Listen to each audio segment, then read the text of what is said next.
जो मत है वह फिर एक बार मोदी सरकार के लिए प्रचंड रूप से सामने आ रहा है। स्वाभाविक रूप से प्रधानमंत्री मोदी जी के नेतृत्व में इस देश के अंदर सुरक्षा का जो बेहतर माहौल प्राप्त हुआ है वह अद्भुत है, अभिनंदनीय भी है। न केवल देश के अंदर बल्कि आधी आबादी तो पूरी तरह मोदी जी के सुरक्षा के इस मॉडल को अंगीकार कर रही है और उसी का परिणाम है कि प्रधानमंत्री मोदी जी के नेतृत्व में देश के अंदर जहां एक सुरक्षित माहौल के साथ साथ सुशासन का एक मॉडल दुनिया के सामने भारत ने दिया है, वहीं भारतीय जनता पार्टी शासित राज्यों ने भी मोदी जी के नेतृत्व में, उनके मार्गदर्शन में सुरक्षा का एक बेहतर मॉडल देने का कार्य किया है। आपके सामने एक उदाहरण पर्याप्त है। अभी रामनवमी का आयोजन संपन्न हुआ है। भारतीय जनता पार्टी शासित सभी राज्यों में रामनवमी के उत्सव और शोभा यात्राएं सकुशल संपन्न हुई, लेकिन अपनी तुष्टीकरण की नीति के लिए कुख्यात और भारत की सनातन आस्था के लिए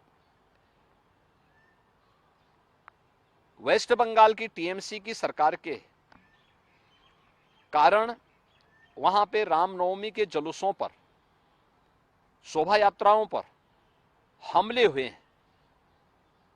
यानी सनातन आस्था को आहत करने की किस हद तक की कुछ चेष्टाएं हो रही हैं, यह एक बार फिर से वहां देखने को प्राप्त हुआ है।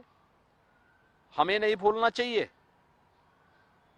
कि सुशासन की पहली शर्त रूल ऑफ लॉ है और कोई इस कहने में संकोच नहीं कि मोदी जी के नेतृत्व और मार्गदर्शन में भारतीय जनता पार्टी ने देश के अंदर भी और भारतीय जनता पार्टी की राज्य सरकारों ने प्रदेशों के अंदर भी सुरक्षा का वह बेहतर माहौल देने का कार्य किया है।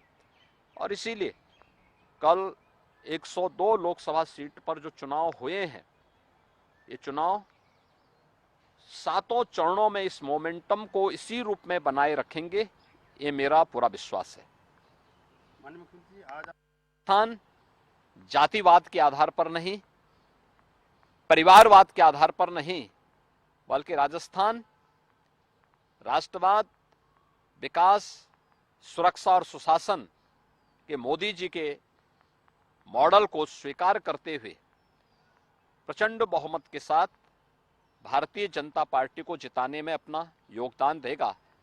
और राजस्थान में आज मुझे इस लोकसभा चुनाव के दौरान दूसरे चरण में भी, यानी दूसरी बार अब जाने का अवसर प्राप्त हो रहा है। मैं स्वयं उत्साहित हूं, क्योंकि राजस्थान में जब भी मैं जाता हूं वहां हमें कुछ नयापन देखने को मिलता है। लोगों का उत्साह जो है एक नए स्वरूप में देखने को मिलता है और मुझे पूरा विश्वास है कि राजस्थान ने गत लोकसभा चुनाव में 29 सीटें भारतीय जनता पार्टी को दी थी, 100% परिणाम दिया था। इस बार भी 100% परिणाम राजस्थान भारतीय जनता पार्टी के पक्ष में देगा। धन्यवाद।